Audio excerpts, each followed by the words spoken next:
Hey guys, this is TJ. Hope everybody's doing well. Hopefully no one's too stressed out about the big project at hand.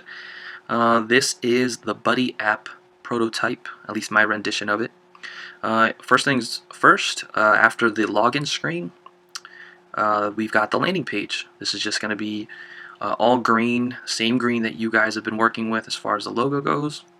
Eventually we're going to switch that out, maybe to a white, but in that place marker where that gray symbol is where your logo is going to be.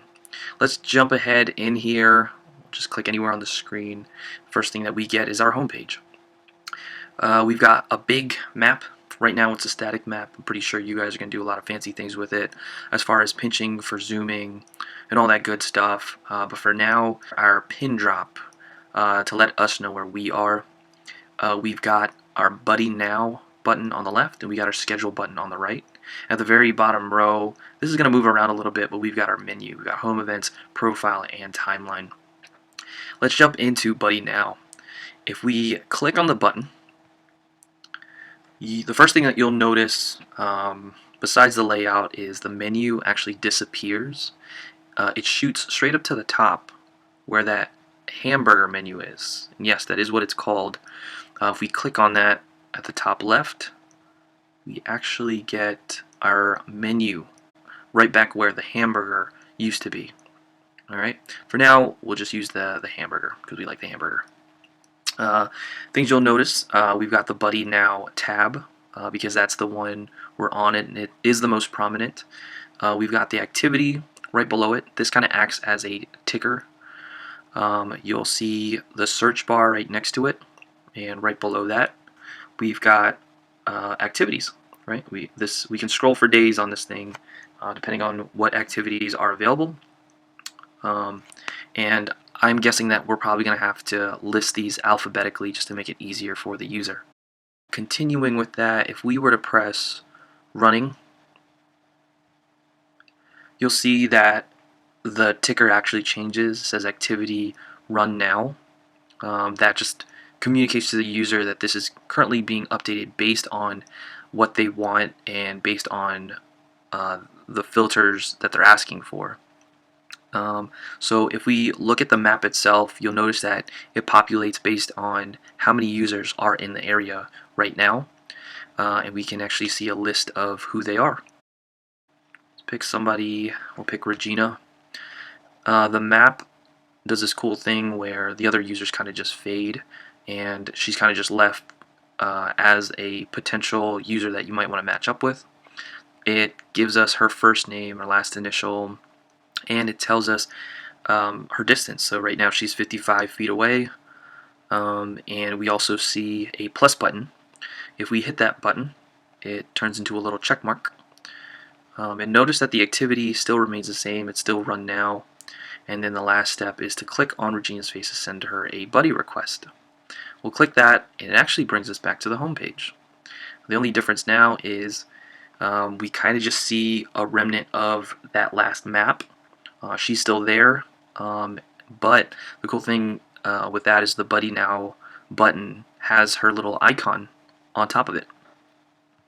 She sent us a message, and it says, "Hi, just got your run request. I'll meet you at South Street Dog Park at 8 p.m. And if we're happy with that, we're going to write her back because we're respectable human beings. The keyboard's going to come up, and it's going to give us the option to type in. We'll just type, 'Great, see you soon.'" Cool. So we've got that. We've got our Buddy Now, and if you notice in the top right corner of the screen, it's simulated at 7:53 p.m. And because we kind of set up this run at 8 o'clock, that gives us 7 minutes to, I don't know, twiddle our thumbs. No, we're not going to do that. What we're going to do is check out the schedule button.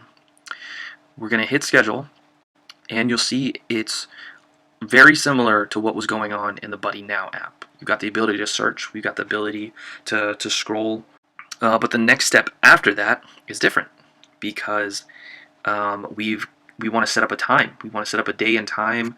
We've got our little calendar here, and tomorrow's May 7th, so it already knows, hey, like let's do this tomorrow, or let's do this in the near future if you wanted to set it back a little bit. We've also got this cool little clock on the bottom. You can click on a number to designate a specific time. And if we do this, it actually toggles between AM and PM. Notice again the ticker, it still says running. In the next screen though, because we've confirmed this time, the ticker says activity run tomorrow 5 a.m. Now again, just another small way to communicate to the user that their options are being heard, that they're being confirmed. Next thing we want to do is guide the user through users, right? So again, that map populates with that cool turquoise, letting the user know that there are other users in the area who want to do activities.